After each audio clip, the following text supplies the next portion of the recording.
story of one of the most fascinating men of our time. His name, Powel Crosley, Jr. The story of Powel Crosley, Jr.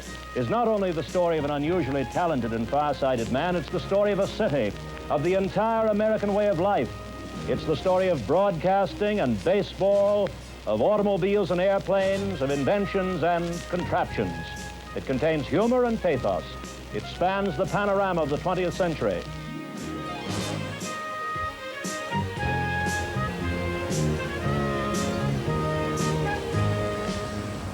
The voice of Peter Grant. What memories that holds for me. He was an idol of mine when first I walked up these steps. I came here as a young announcer, a job that fulfilled my childhood dreams.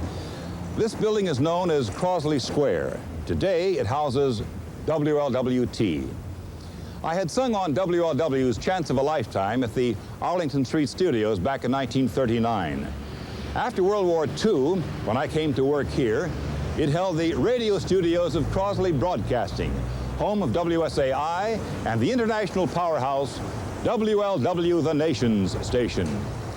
I suppose it's difficult for people born in later years to realize what a tremendous influence radio broadcasting had on our generation. As a youngster, I was so enamored by the magic of radio, I used to walk home from school with my hand cupped around my ear the way I'd seen announcers in radio fan magazines do it. Practicing, practicing, practicing.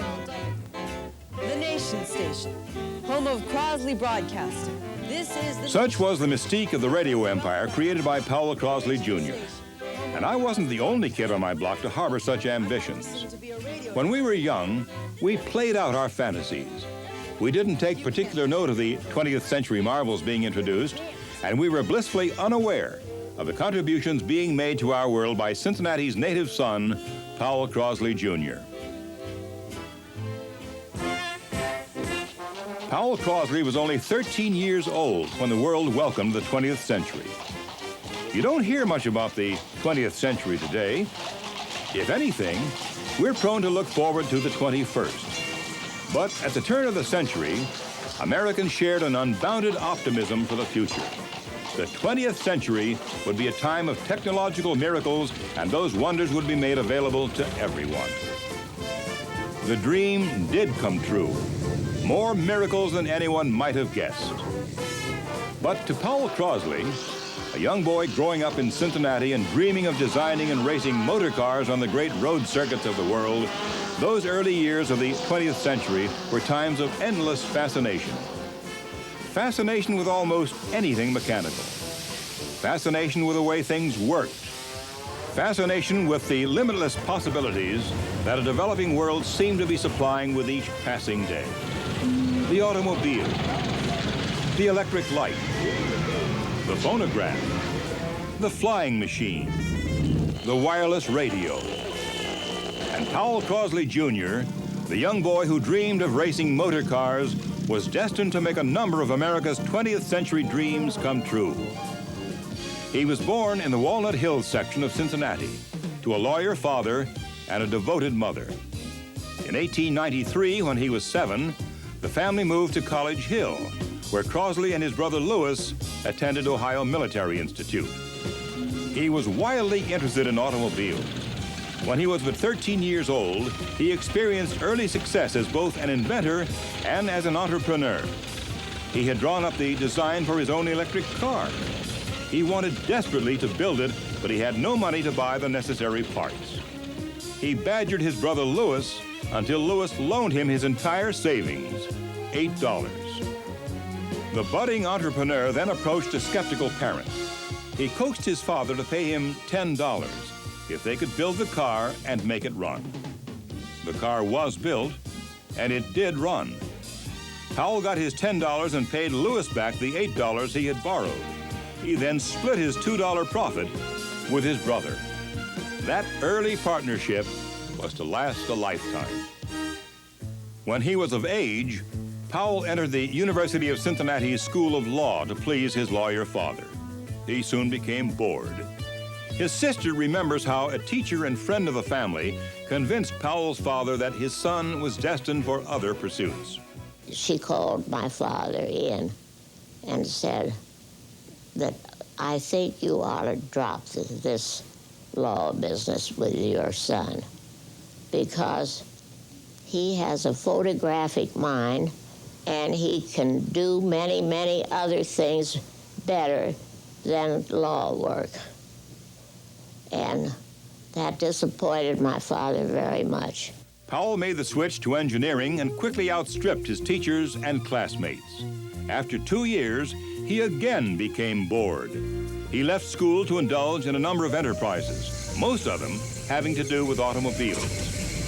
He took jobs as a chauffeur so he could drive the biggest, fastest, and most powerful cars of the day.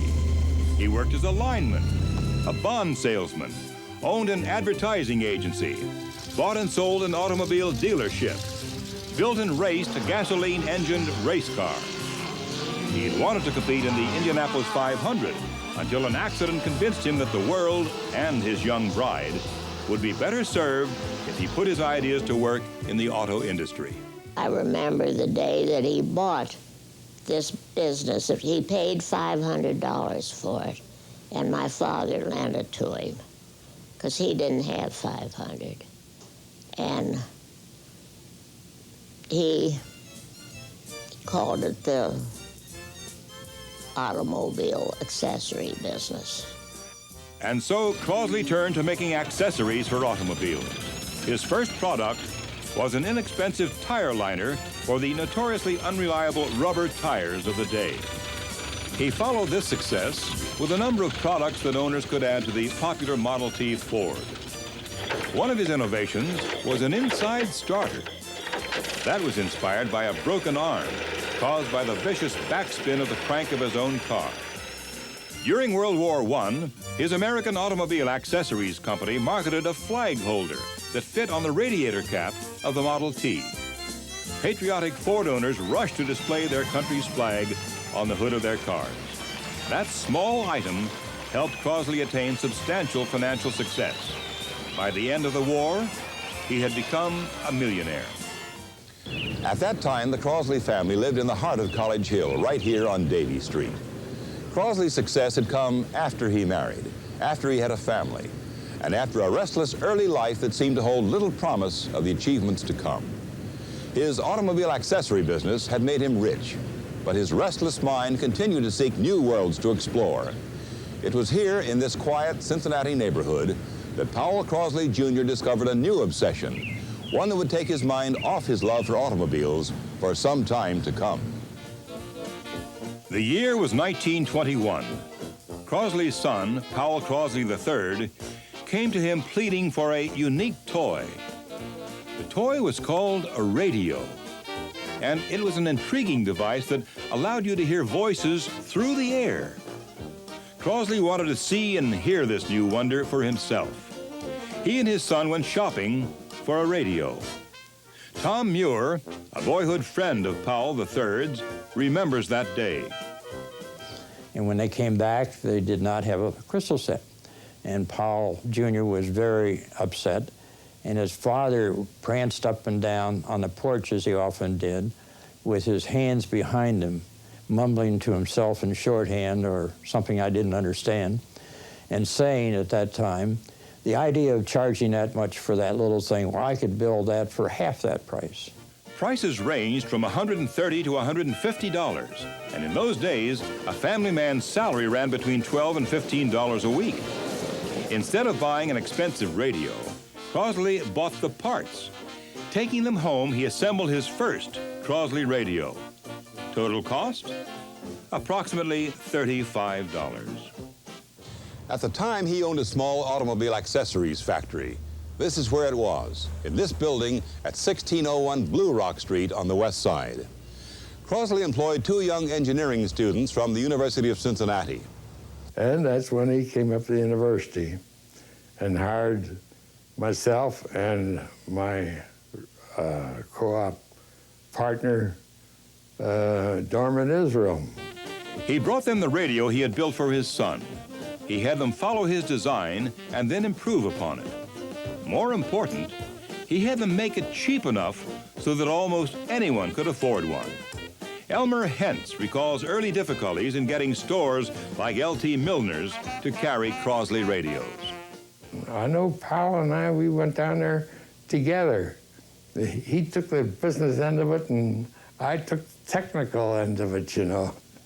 And LT finally agreed to handle our radio if we could demonstrate to the people down there in the store that what you was doing in the front end of the store was being reproduced in the back end of the store on the speaker. Now that's how skeptical people were.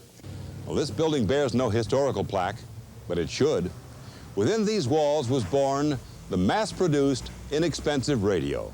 And for better or worse, once that genie was out of the bottle, the world would never be the same again. His next step was to have his two UC co-ops build a 20-watt radio transmitter. His first experimental programs came from the family's hand-wound phonograph. The first record selection, The Song of India.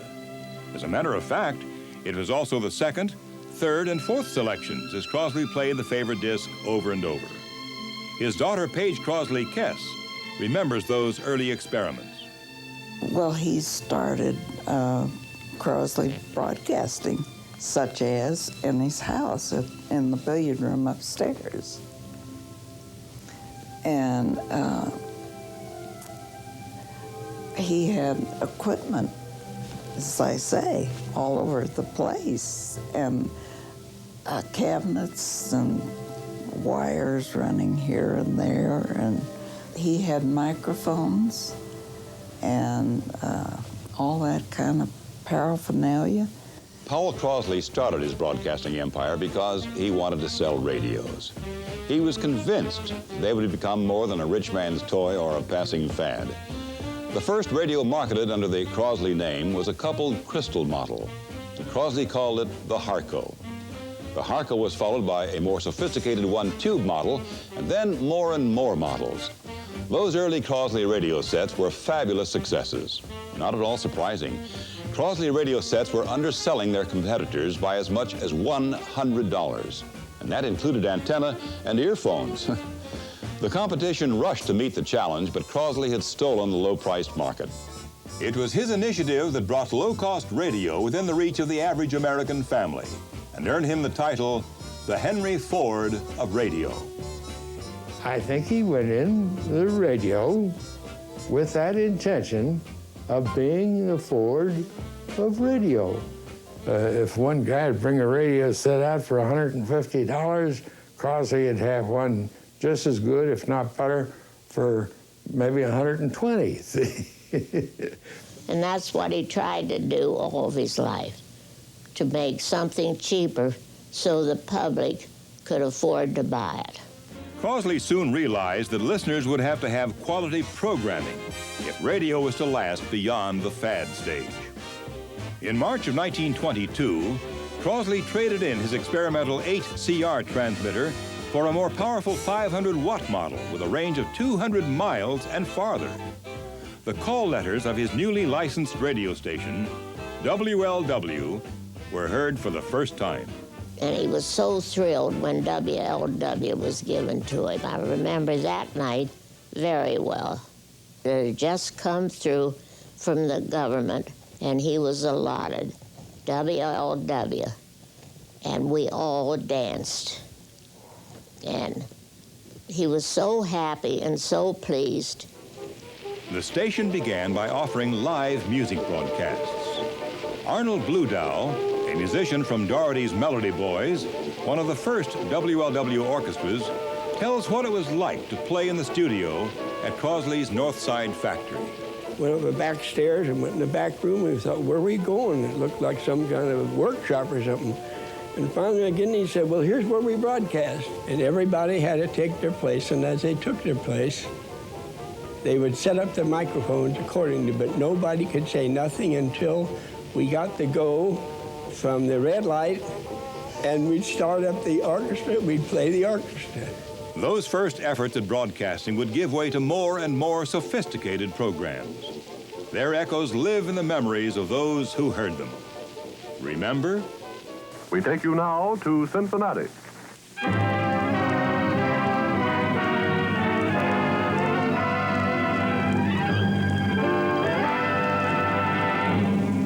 evening at Crosley Square.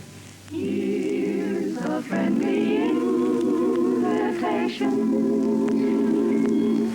from the Crosley Corporation.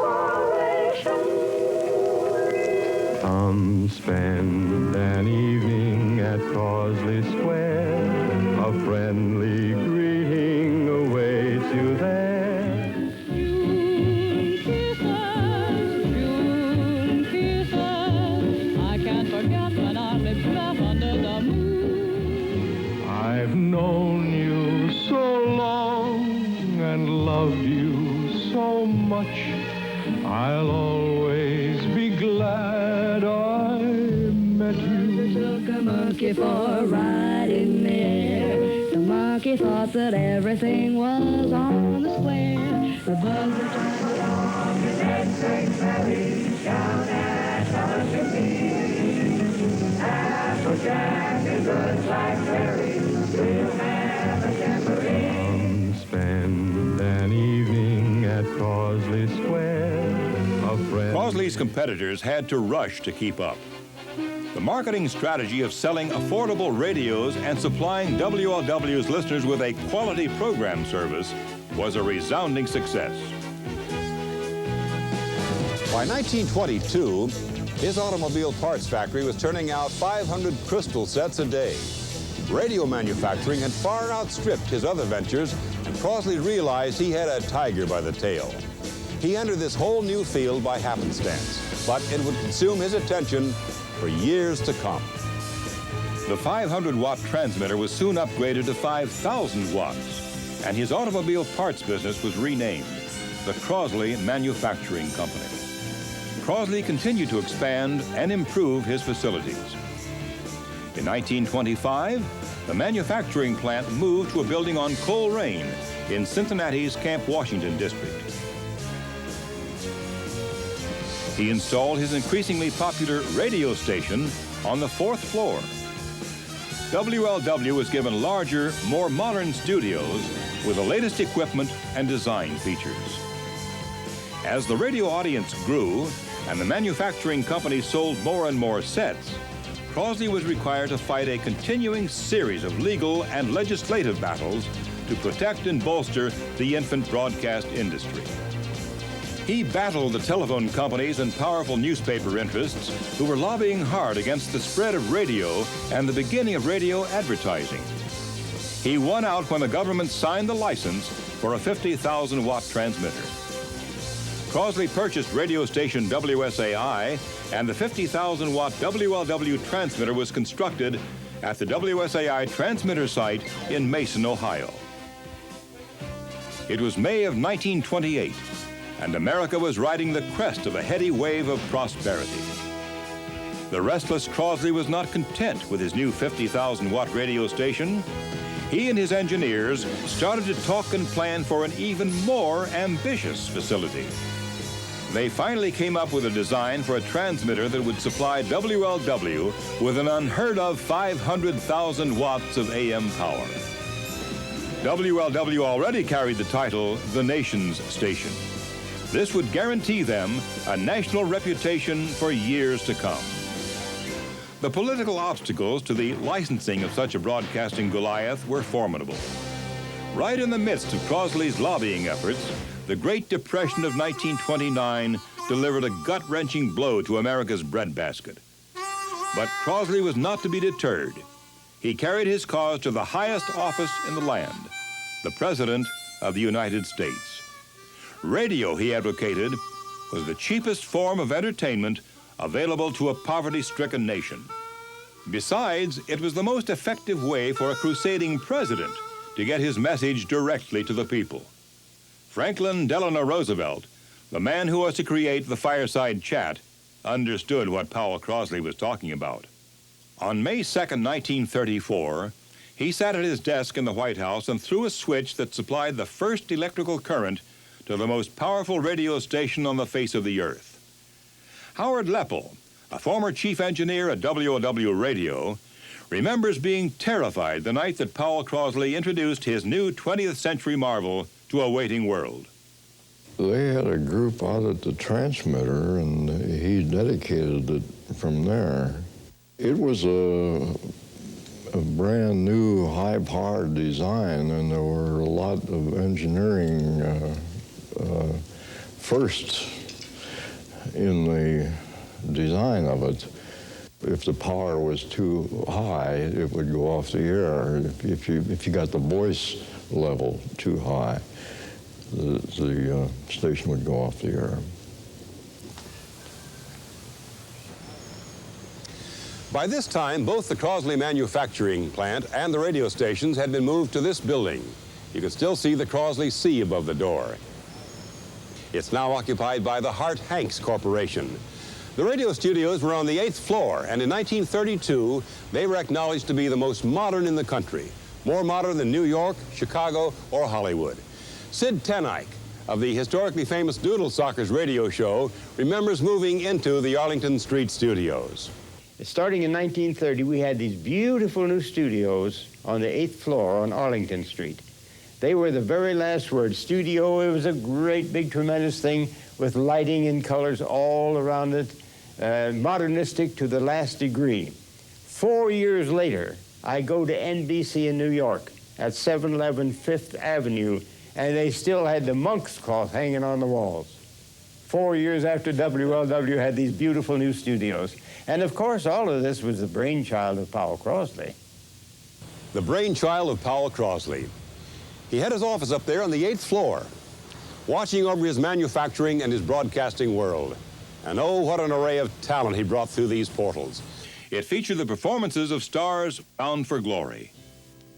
The Mills Brothers. Way up in the blue. And boy, what celebrities Red were there. Errol Flynn walked out on the stage and all the girls went, oh. I walked out on the stage and all the girls went, Fats Waller. Be sure it's true when you say I love you. It's a sin to tell a lie. Doris Day. I know by your voice, but you're always so far away. And a host of others. It was the birthplace of that phenomenon, the daytime soap opera. The most successful soap opera ever broadcast to American radio audiences began at Crosley's Arlington Street studios. Now, in the starlight, we find Mr. Powell and Ma sitting in the porch swing in earnest conversation. Ma's just saying. And there's no doubt in your mind, Mr. Powell, none whatsoever, that Stella didn't marry Gary just for money. Well, I talked to her. All she could say, all she could think of was just that she wanted to think it over. And you believe, as Matilda does, that that meant she wanted to set a price. WLW's programming was tops, and the distribution was even better. WLW's tower here in Mason radiated so much power that nearby residents had trouble turning off their electric lights. Stories abound of wire fences that picked up and broadcast WLW programs. It was claimed that some people received WLW in their dental fillings. Well, be that as it may, it certainly was true and documented that WLW's programs were now heard by Eskimos in the far north and by missionaries in the jungles of the Amazon. WLW's 500,000-watt transmitter was the most powerful AM in the world and an awe-inspiring sight.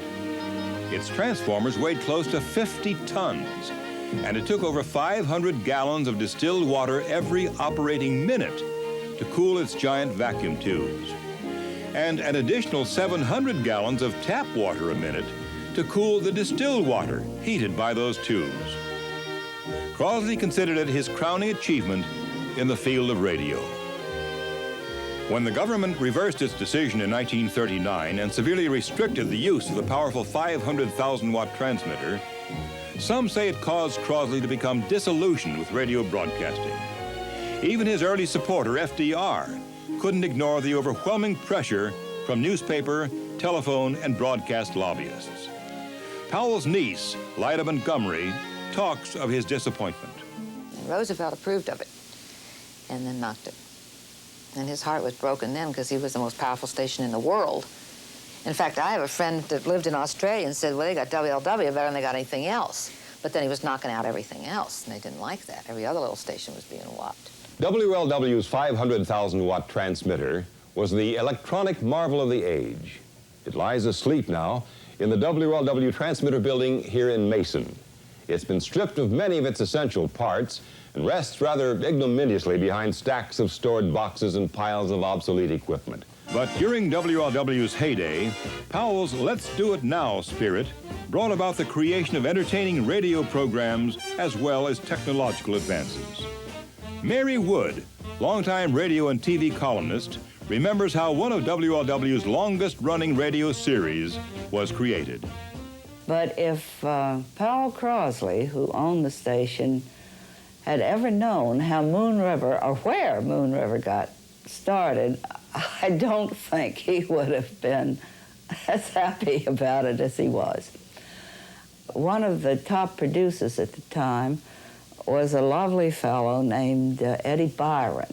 And one afternoon, Powel Crosley came to Eddie, and he said, Eddie, I've just bought this wonderful organ, which I'm dedicating to my mother, and I would like a program of organ music, you know, soft music, romantic and romantic poetry on the air, say at midnight tomorrow night. Well, I mean, you know, Mr. Crosby wanted things done yesterday. And Eddie began to shake, and so after the station was off the air that night, Eddie and one of the well-known violinists of the station, Virginio Marucci, repaired to a speakeasy down on Court Street. It was a speakeasy which was, well, it was run by a madam. You see, this is Prohibition days. And also there were lots of charming waitresses there. So he gets down there and he has a few drinks, and he's thinking of the days when he grew up on the Ohio River and the moon was on the river. And he thought, moon river, and he began to write. And Virginio Marucci is playing one of his favorite pieces, the Caprice Viennois. Eddie is reading the portrait, and Virginio is playing the violin. The ladies are coming in and out, and they're beginning to cry. And Eddie said, by God, I knew I had it. And that was the birthplace of Moon River, which was probably, I would say, the most romantic of all the programs. Moon River, a lazy stream of dreams, where vain desires forget themselves in the loveliness of sleep. Moon River, enchanted white ribbon, twined in the hair of night, where nothing is but sleep. Dream on, sleep on, care will not seek for thee. Float on, drift on, Moon River, to the sea.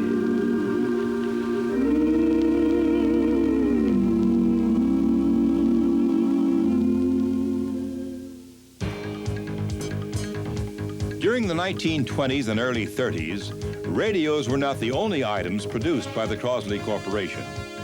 Crosley tried his hand at many different consumer items with varying degrees of success.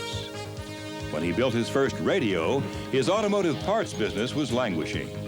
He was already trying his hand at building canoes, which were not too successful, and at building gramophones, which were somewhat more successful.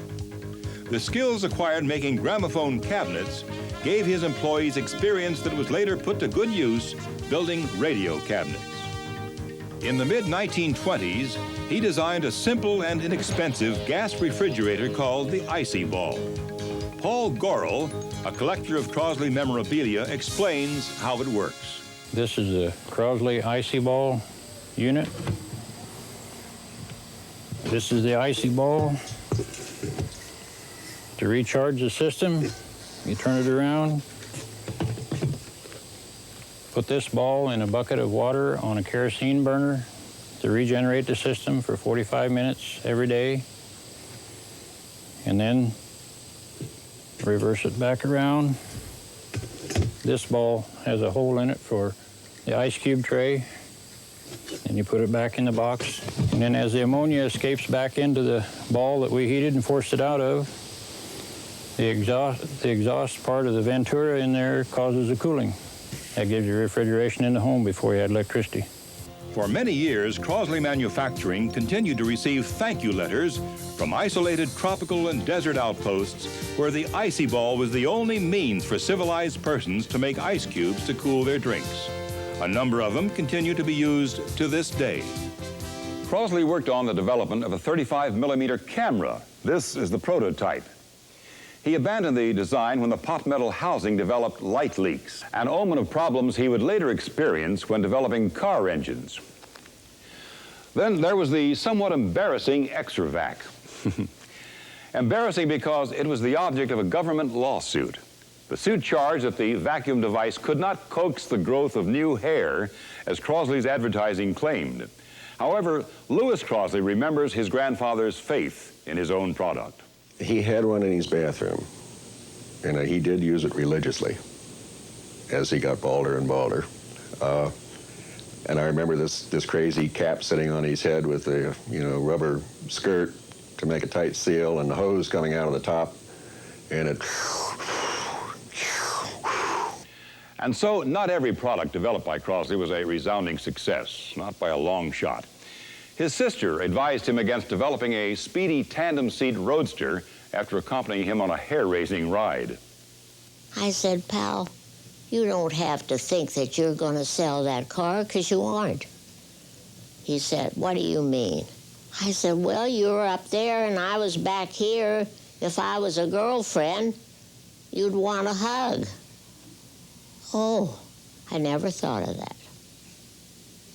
And he said, I believe you got something there.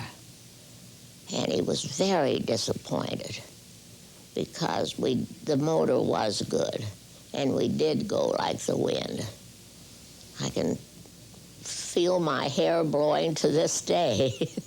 However many unsuccessful ventures he may have engaged in, there was one development that made a tremendous contribution to his company's fortunes.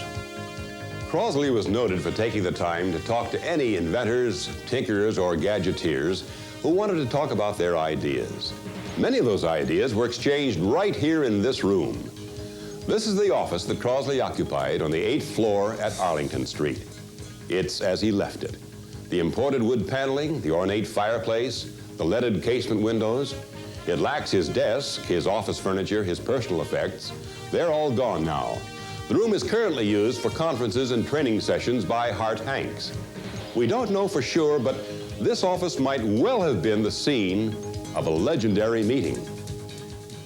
One day, Crosley was confronted by a somewhat distraught young man who wanted to sell the rights to an idea he had patented. The young man thought that putting storage shelves on the door of a refrigerator would come in handy. Crosley thought so too. He offered the inventor a 25-cent royalty on every Crosley refrigerator made with door shelves. The man wanted $15,000 cash. He wouldn't listen to Crosley's argument that the royalties would make him rich. He was adamant. The discussion became heated. Crosley offered a combination of cash and royalties, but the inventor would not be dissuaded. Finally, in exasperation, Crosley wrote him a check for $15,000. And this is the result, the famous Crosley Shelvador refrigerator. Not too impressive, maybe, when compared with the modern-day appliances, but with its convenient door shelves, it was the wonder of the day to housewives in the 1930s. It was an instant success. Hundreds of thousands were made and sold. Competing manufacturers could only wait in frustration until Crosley's patent rights ran out. In the meantime, Crosley Shelvador had become one of the most popular household appliances in America. It lifted Crosley earnings to new heights in spite of the hard times of the 30s. In 1930, 31, 32, 33 was the deep part of the Depression. I worked at WLW, and the factory was full. The factory was running full blast. His brother Lewis Crosley was in charge of the factory. Bill Angert remembers the brothers as North College Hill neighbors. But together they made a great team. Powell had the ideas. It was Lewis's job to get it done. And he certainly did a good job of it. Two very unique people that certainly blended well together. The ever-restless Crosley began experimenting with a home receiver that printed out a one-sheet newspaper. Invented and patented by Captain William G.H. Finch, a few of these devices were placed in Cincinnati homes. The Crosley Company fed them an overnight news service that operated for a number of years. During the Second World War, he had one running 24 hours a day in his living room. And of course, he had it tuned into, I assume, WLW, but anyway, to the news broadcasts, and especially at night. And he would get this whole roll of tape in the mornings while he'd sit there with the extravac on his head and read the war news that occurred during the night. His manufacturing company turned out many different items.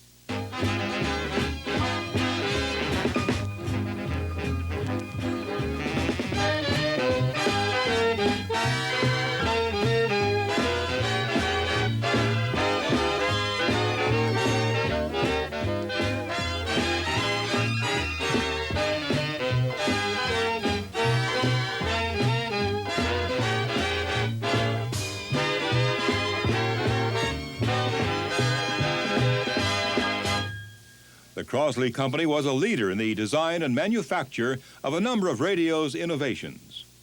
Crosley developed the first production car radio, the Romeo, and it was the pride and joy of many a young swain of the day. Crosley introduced the first porcelain-based radio vacuum tube sockets and perfected their design.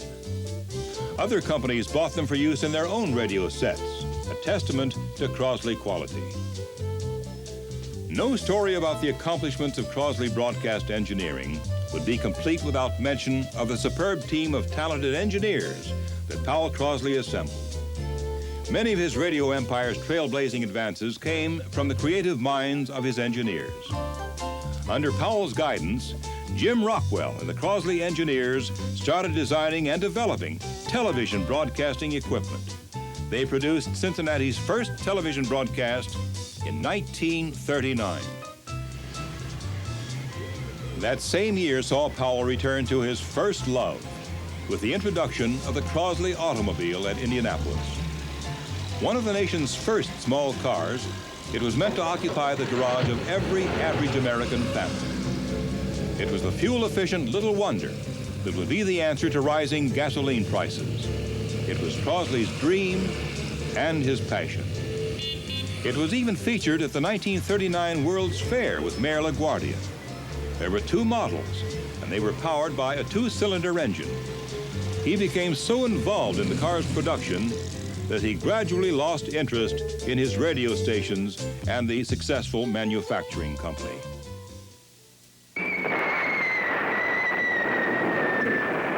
World War II put a hold on Crosley's plans. All of his manufacturing energies were directed toward the war effort. Because of the sensitive nature of the work being done in the Arlington Street facility, the WLW studios were forced to move to a building on 9th and Elm. This was to become Crosley Square. After the war, he sold his remaining interest in the radio broadcasting business and the appliance manufacturing company to his wartime partners, the Avco Corporation. Now he could focus all his attention on his first love. This is the Crosley car I remember best, the post-war Crosley. The cars had been completely restyled during the war years. They were the talk of the town, and they had some revolutionary new features. The post-war models of the Crosley car used a more powerful, new, lightweight engine. The entire car weighed little more than 1,200 pounds, making it far more fuel efficient than Detroit models. The initial sales year, 1947, saw the post-war Crosley making a modest profit. The number of models was expanded to 5, and a small truck was developed. Bill Angert, a longtime fan and collector of Crosley automobiles, described some of the features and weaknesses of the various models. Well, the Crosley automobile is particularly interesting because it is a unique, small, a little bit different kind of a car than we had at the time that it was popular. This is a 1941 model. It was a two-cylinder car, an air-cooled engine. They advertised this at 50 miles to a gallon. This particular car here sold in 1941 for $370. There was somewhere in the neighborhood of 4,000 to 5,000 of these made. First post-war Crosleys that were made were all a two-door sedan that would seat 4 people. Crosley had in 1949 and 50 a 4-wheel disc brake automobile. This is many, many years before anyone else even had disc brakes on an automobile. Another thing about Powell is he was a person that was never satisfied without constantly developing another model, something different. The real story, of course, and the thing that most people remember about Crosley cars is a engine he devised and came out with in '46, right after World War II. And it was a product built with about 120 pieces of sheet metal, copper brazed in a hydrogen furnace, and turned out a very lightweight 60-pound engine. It produced 26.5 horsepower, and certainly this was a phenomenal horsepower to weight ratio.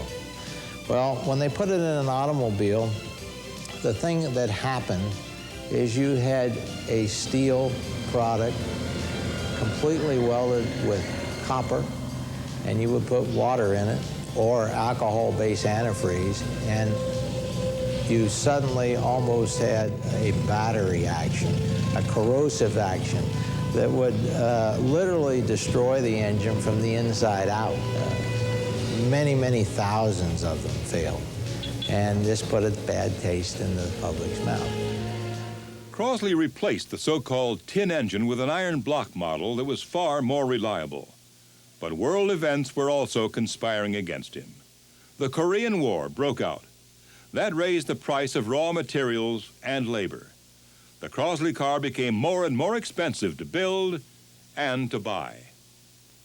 By 1952, it was all over. The car that was ahead of its time was no more. Crosley had lost over $1 million a year for the last 3 years that the car was produced. In 1952, when the company went out of production, this was just about 4 or 5 years before the small car then became its own. If you remember the Rambler, the Falcon, Volkswagen, all came to be in '56, '57, and certainly then he would have been very much in place with the product he was trying to sell. The fans of the little Crosley car did not disappear. They exist today as the Crosley Automobile Club. We're at right about 800 members now from across the United States, Alaska, a member in Hawaii, another member in Uruguay, one in Israel, and quite a few in Canada. And the Crosley people are really fanatics about the Crosley. Once you start one, it's like getting girls, you know, you like them all. They're really nice, you know, it gets in your blood, I guess. Once the grease is under your fingernails, you're hooked. You adopt Crosleys, you don't buy them. Or they adopt you. Well, nobody owns just one. You can't own just one. I have given each one of my kids an automobile. And I'm restoring my 6th one now, which will go to my daughter. Crosley would have appreciated the love and affection that collectors shower on his automobiles. How many Crosleys do I have? There's at least 50. I believe the main object here is to preserve history of Powel Crosley's endeavors, and I try to get them as exactly like they were when they were new as I can, because that's the main object here. Powel Crosley was heartbroken when his automobile was forced to go out of production. This we know. It meant a lot to him. It was more than just a machine, and to him it was a dream. He was crazy about automobiles. He was up to the day he died. This is the home that Powel Crosley built for himself and his family. It now serves as an office building here on the grounds of Providence Hospital in Mount Airy. It was designed to be a copy of a stately English manor house, and Crosley imported both the materials and the craftsmen to build it. Unfortunately, within a few years of its completion, he was to suffer the first of many tragedies that were to haunt his personal life. He lost his wife of 28 years, Gwendolyn, after a heartbreaking and lingering illness. He married 3 times more. 2 marriages were brief and ended in divorce. A third lasted only 4 years and ended with the loss of his third wife, Eva, to cancer. His only son, Powel Crosley III, was the victim of a bizarre accident when he suffered a fatal allergic reaction to an insect sting. His grandson, Powel Crosley IV, was killed in Korea just days before the final truce of the Korean War. From the time of the illness of his first wife, Crosley kept up a brave front. He plunged into his work and ferociously pursued his hobbies. He was an avid sportsman. He loved to get away from the pressure of work to hunt or to fish. He had vacation retreats in Canada, Indiana, Florida, and on Bull Island in South Carolina. He was fond of the sea and kept a succession of large and luxurious yachts in Florida. He was an enthusiastic aviator with a fascination for the wonders of man-made flight. During the 30s, he had even designed and built his own plane. He called it the Moonbeam. He owned a number of airplanes, and he was constantly working on ideas to make flights safer and to improve existing aircraft design. He served for many years on the board of directors of TWA. His niece, Lyda Montgomery, remembers with affection the excitement of early flights in Uncle Powell's flying machines.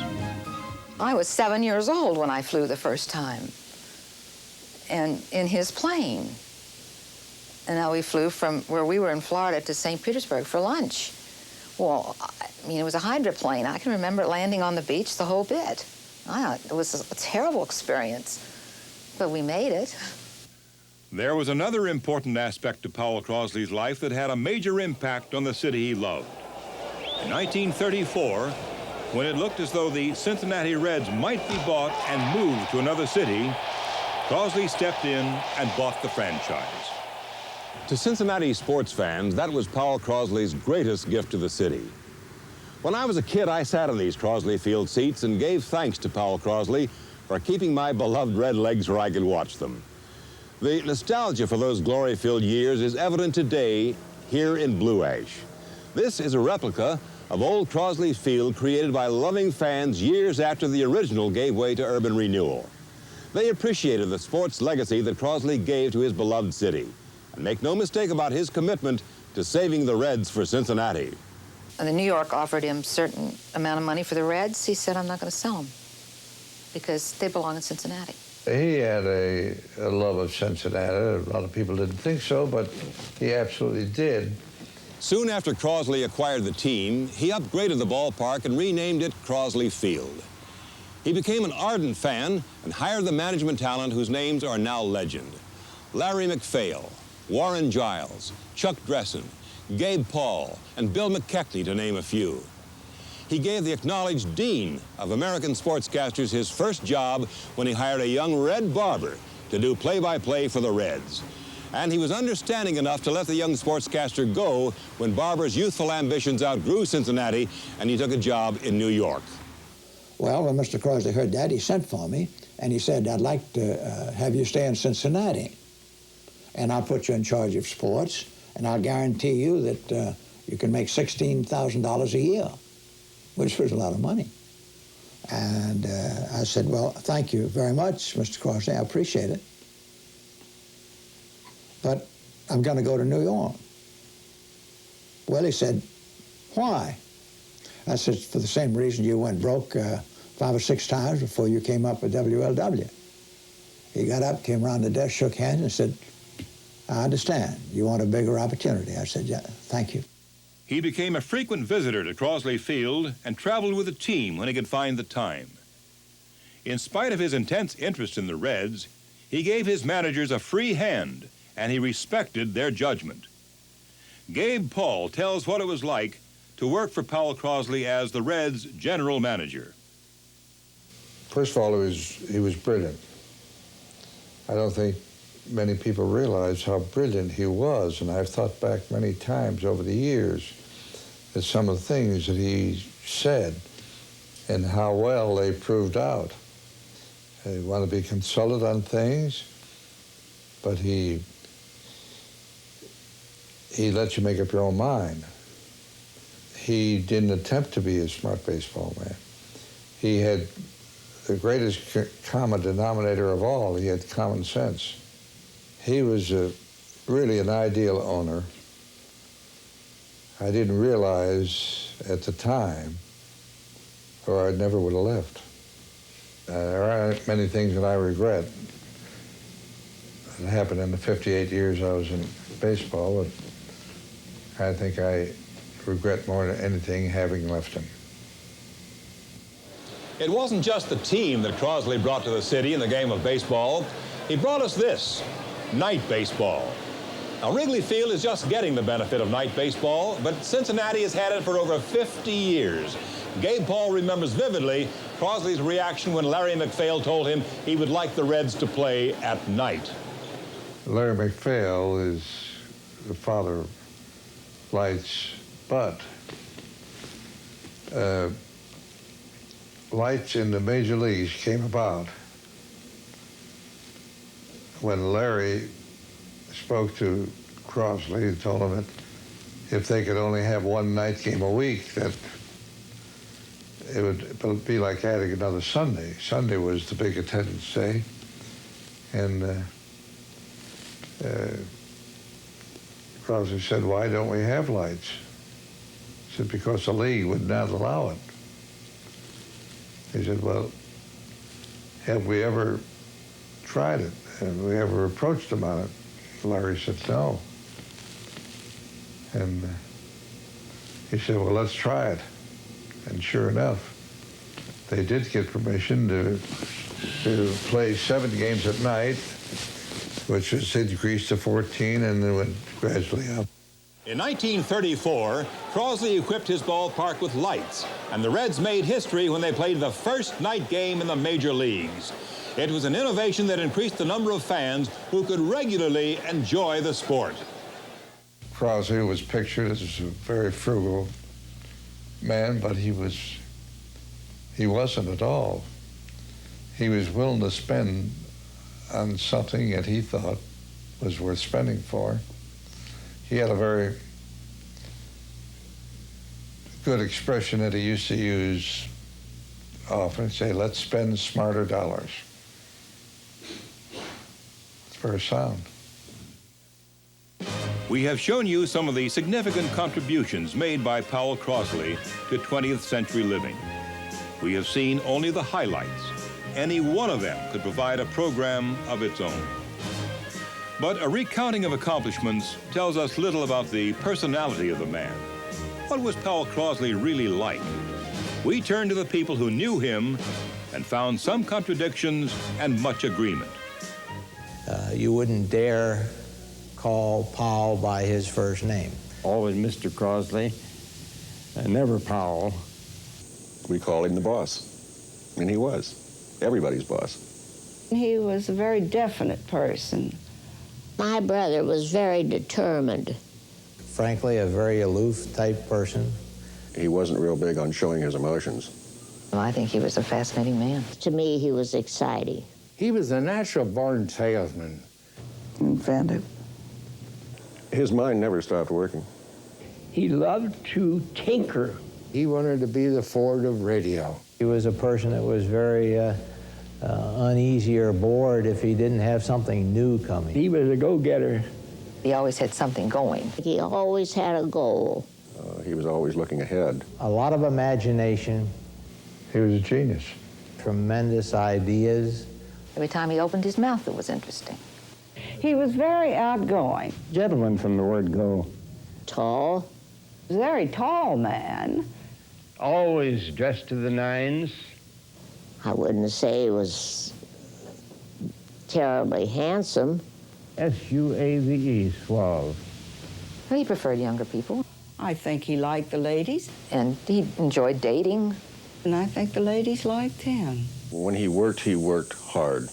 He didn't settle for inferior stuff. But when he played the same way. He played hard. He had a hearty laugh. He never put on the dog. He could have a very funny side, a very, very serious side. Fair, honest. He was very casual. He had common sense. Stick-to-itiveness. Never saw him lose his temper.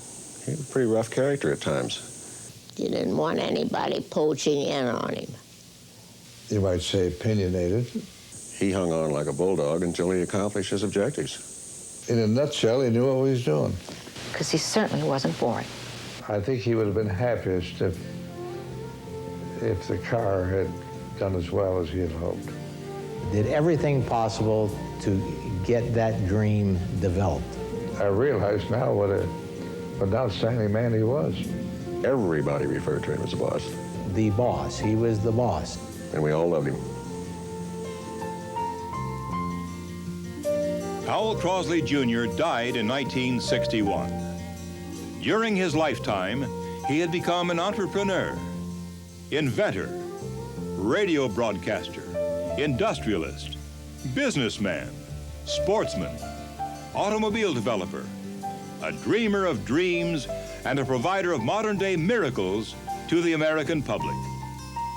Powel Crosley helped to make our 20th century dreams come true. Surely, there can be no more fitting epitaph.